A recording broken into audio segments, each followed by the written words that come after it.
Hey, what's up? I'm Ashley. Thank you for watching this video. And today, we're going to be talking about Yellowjackets, Season 2, Episode 5.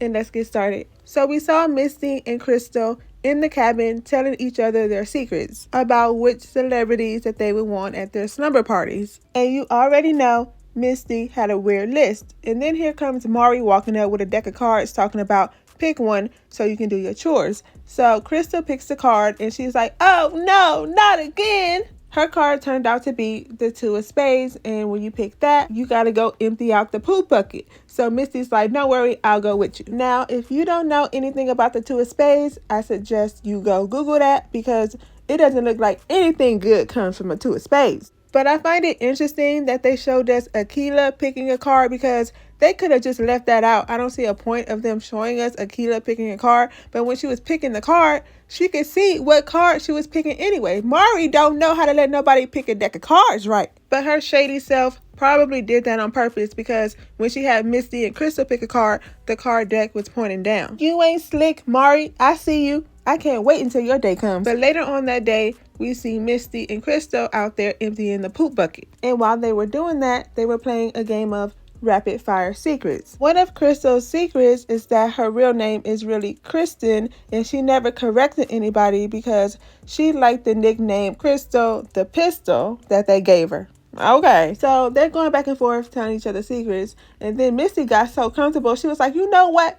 I'm gonna let Crystal know what I did. I'm gonna let Crystal know I'm the reason we still out here. We didn't get saved. I'm gonna let her know. She let her know that she found the plane's emergency transmitter the night of the plane crash, but that she destroyed it. She said, I destroyed it because people were coming to me for help. I felt useful, so I destroyed it. And when she saw the look on Crystal's face, she was like, I was just playing. Never mind. I was just playing.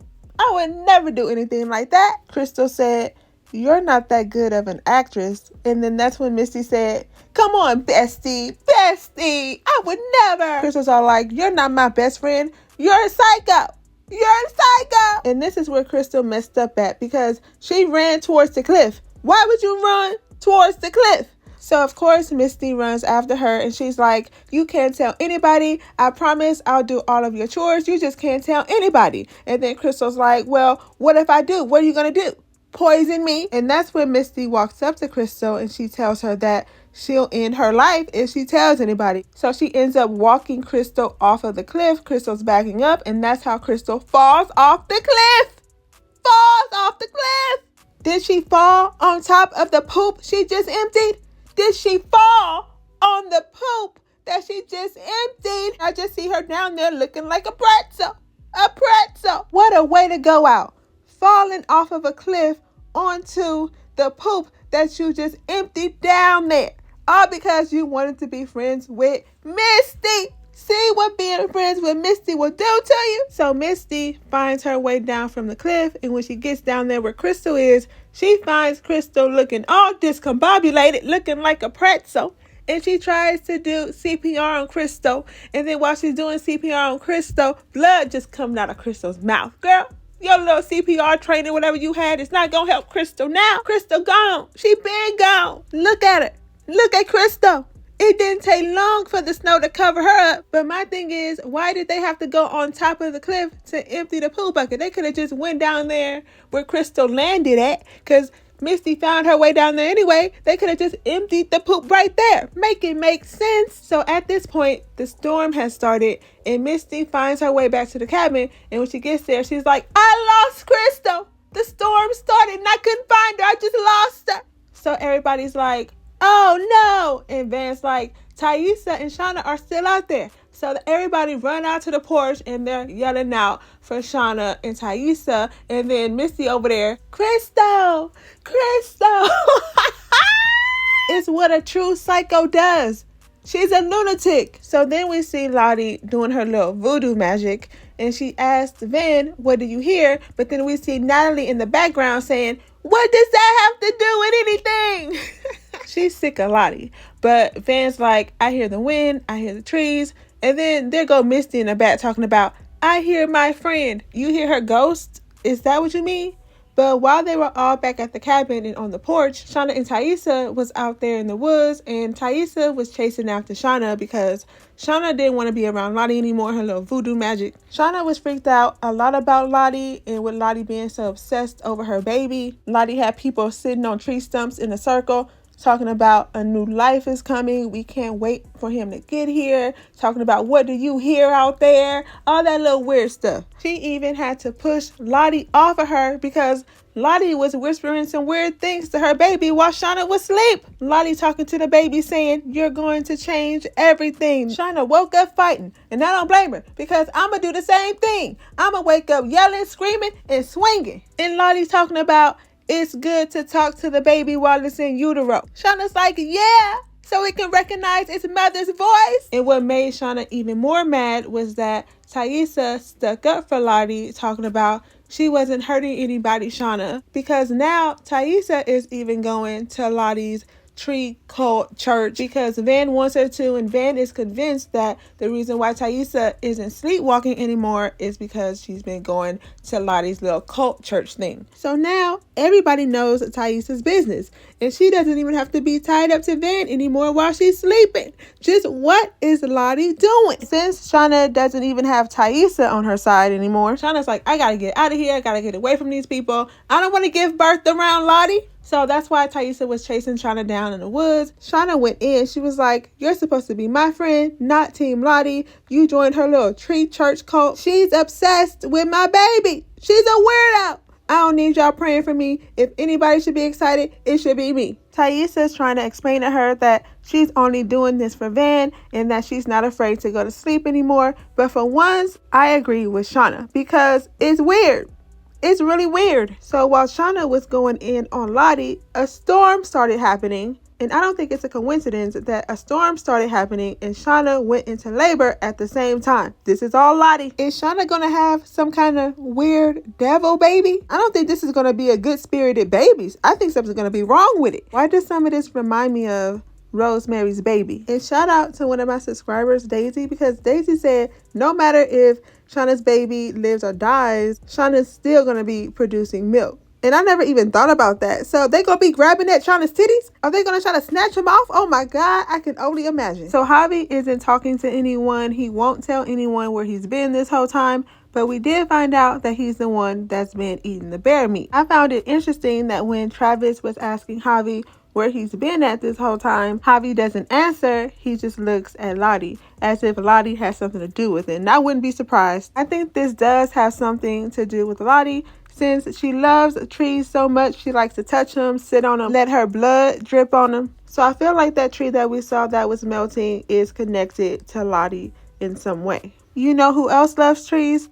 Taissa. And I still feel like Taissa and Lottie are also connected in some way. But I didn't know Javi had friends. So when he told Coach Ben that his friend told him not to come back, I said, who? I know him and Shauna would talk a little sometimes, but I wouldn't consider them friends. Plus, she just told him to run. She didn't say, don't ever come back. So who is he talking about? Is he talking about somebody that he met out there when he was out there that whole time? But I do know one thing. These drawings are weird, and they remind me of the drawings that we saw in season 1 on Taissa's window in Sammy's room. Let me know if you think they look similar to you. But we also saw Natalie and Travis get into this little argument because she finally admitted that she was the one who planted those bloody clothes to make it seem like Javi wasn't alive, because she was like, there was no way he could be alive. Who would have thought? But Travis is all like, if you never would have did that, I probably would have found him sooner. No, he was going to show up when he showed up. Let me know if I'm tripping, because I've been having this same theory about Akilah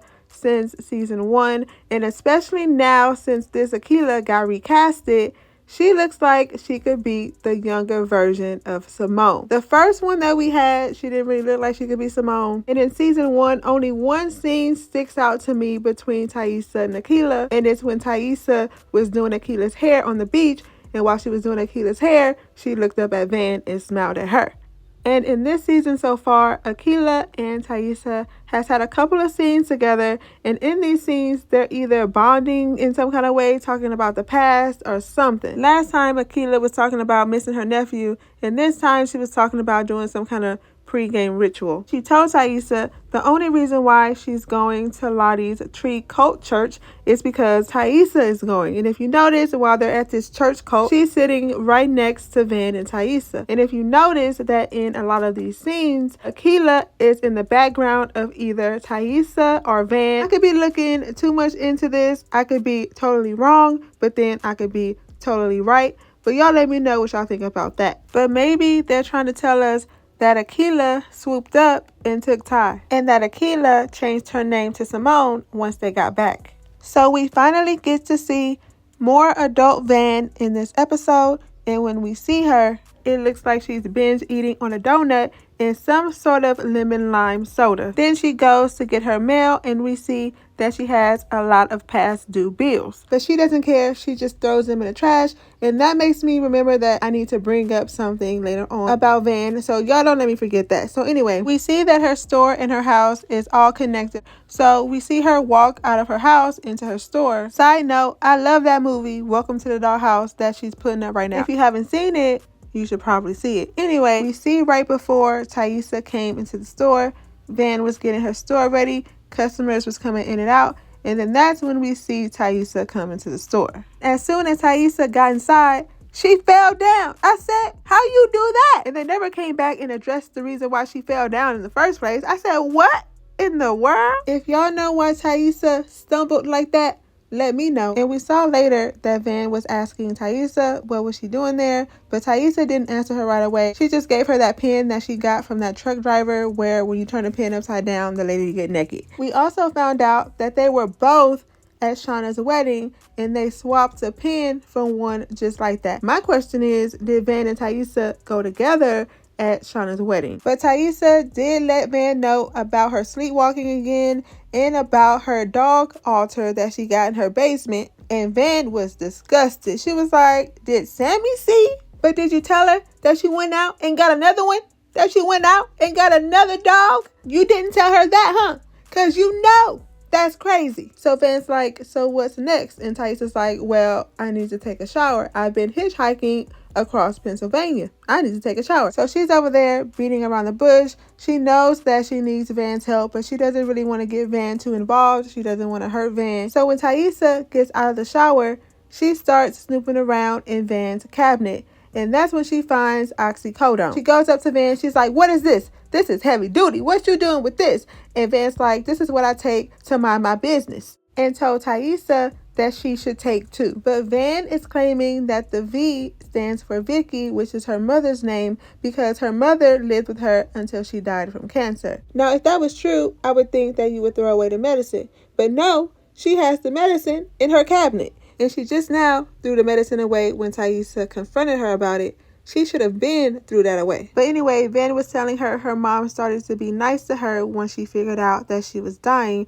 And then that's when Taissa starts putting her hair behind her ear and walks closer to Van talking about, you don't have to be dying to have regrets. And Van's like, no, you don't get to come up in here and do that to me. I need to know what exactly Taissa is regretting and why they ended up breaking up in the first place. But Taissa did finally admit that she's terrified and she hasn't been this scared in a long time, and that she needs Van's help, but that she doesn't want to hurt any more of the people that she loves. Then she started breaking down crying. She was like, boo-hoo-hoo-hoo. Van had to console her. And then later on that night, we saw that they fell asleep on the couch. And while Taissa was still asleep, Van woke up and she went straight to the trash can to get that medicine out of the trash, and she took some of it. Now, Van, I knew that was a lie you was telling us, but why? Why? So while she's over there sneaking those pills, Taissa wakes up, she gets in Van's face, and she started to kiss her. Van says, you're the other one, aren't you? Ty says, this isn't where we're supposed to be, and walks away. So where is she talking about? Is she talking about Lottie's cult? What do y'all think the other Taissa is talking about? Now, this is the part where I said, don't let me forget. Now, do y'all think Van is dying? Do y'all think Van got cancer? Do y'all think those are really Van's pills? Oh my God, not Van. Not Van. Oh, we just got her. Now, that medicine is for pain. Severe pain. Oh no, not Van. Is that why she's throwing all of her past due bills in the trash? Because she's like, I'm not going to see the benefit of paying these bills. I'ma die. Let it get turned off. I don't care. Do y'all think Van's going to die on us? And I also was thinking about when Teen Taissa was telling Shauna that she hasn't been sleepwalking since she's been going to Lottie's church. So does that mean she hasn't been sleepwalking since she was a teenager and just now recently it started happening again? Has all those years gone by without her sleepwalking again? Let me know what y'all think about that. So we see Callie and Jay on a bowling date, and Callie says, if I make a strike, then you have to kiss me.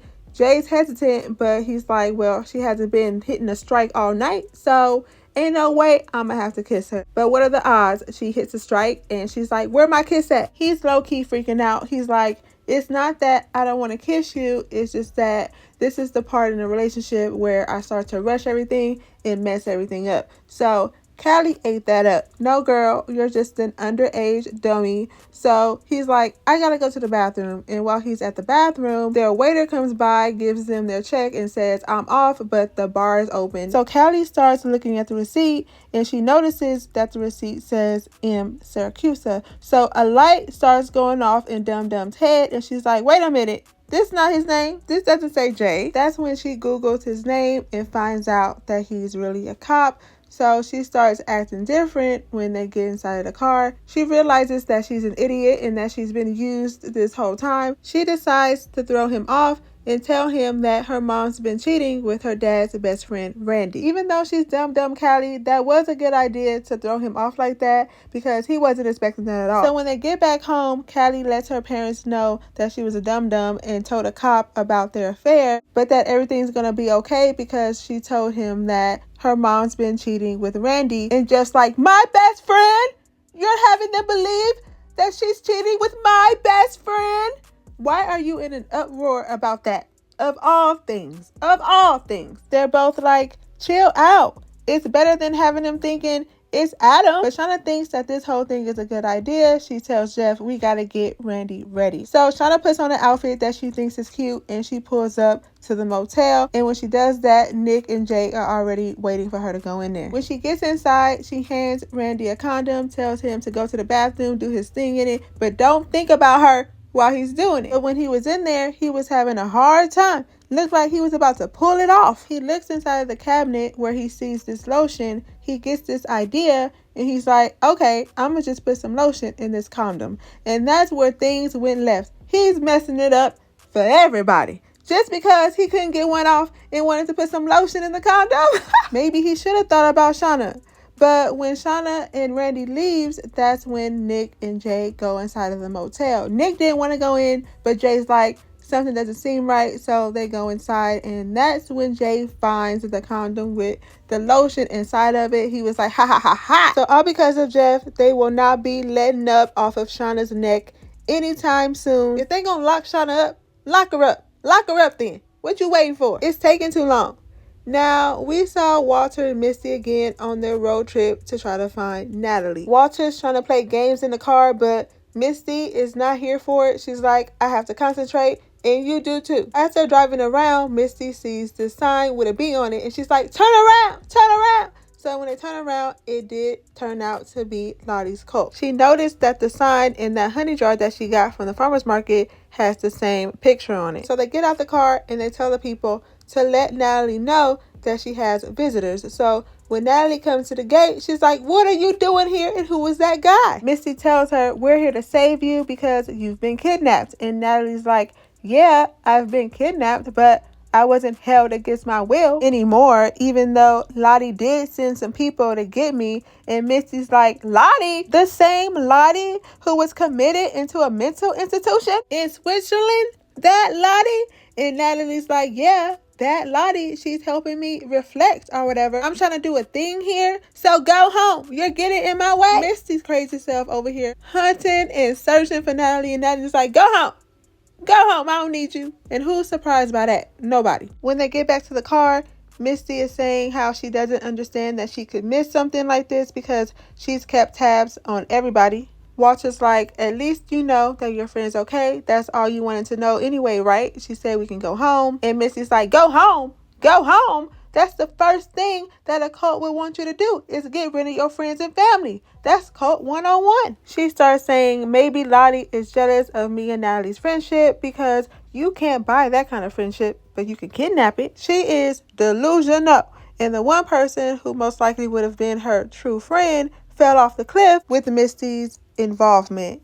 But Walter let Misty know that he's on to her. He was like, I know that your friendships are complicated than most. He said kidnappings, cults, deaths, Adam. He said, I know you lied about Adam's mom because like any good citizen detective, I followed up on it.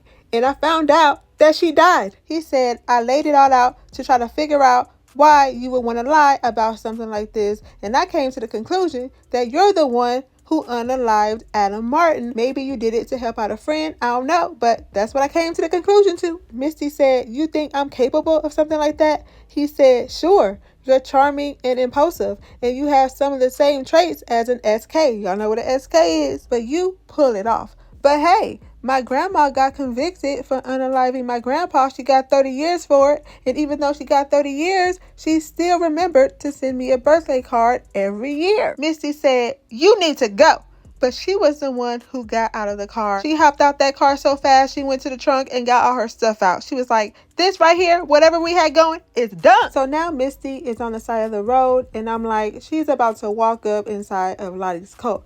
And that's just what she did. She put on this whole fake act. She started fake limping. She was like, help, I need some help. I want to join. Natalie is going to hate this, but I can tell that we're going to get a lot more information once Misty gets inside. Lottie is going to welcome her. She might be confused at first, but you already know she's going to get a flashlight and say, tell me what you remember. So at this little group meeting, Lisa was trying to get Natalie to open up more, but it wasn't working. Then here comes Lottie talking about, I know you can go deeper, Nat. I know there's more inside. But pretty much Natalie was like, not today. And she gets up and walks away. She thought that would be a good time to use those keys and get into Lottie's closet, but then she got caught by other members of the cult, letting her know that she had a visitor, which we know turned out to be Misty and Walter. But that look that Lottie gave Natalie while she was walking away looked a little bit suspicious. It looked evil. Also, Natalie knew that Lottie was lying to her when she asked her about her hand and why she had her hand wrapped up like that. You want her to open up, but you won't tell her that you've been cutting on your hand again. But finally, Natalie gets inside of this closet and she finds all the cult members' phones and information. And also in the closet is this weapon that we know Natalie can shoot. What's that in there for? Who's about to use that? So Natalie thinks that she got information. She thinks she about to do something with it. She thinks she's about to tell somebody something that they don't already know. So she goes in there, she busts open the door and she's like, she has all of your information. Everybody looking at her like she's stupid. Lottie said, they already know. This man butts in and says, we give up our personal information willingly. And that's when Natalie's like, she is clinically insane. She's delusional. She has delusions. Her delusions have hurt people. And I think there's a lot more that can be said about that. And that's when Lisa butts in. She can't mind her business, saying you should know more than anybody that we shouldn't define someone based on their past. Girl, shut up. You so far up Lottie's butt. After that, Lottie told them all to leave so she can talk to Natalie. But why is Natalie looking like this? What's wrong with her? Then she dropped down to the floor. After Lottie said, don't you want to know what Travis meant by that note? Because I want to know. I want to know what you were right about. Lottie said, I know how we can figure this out together.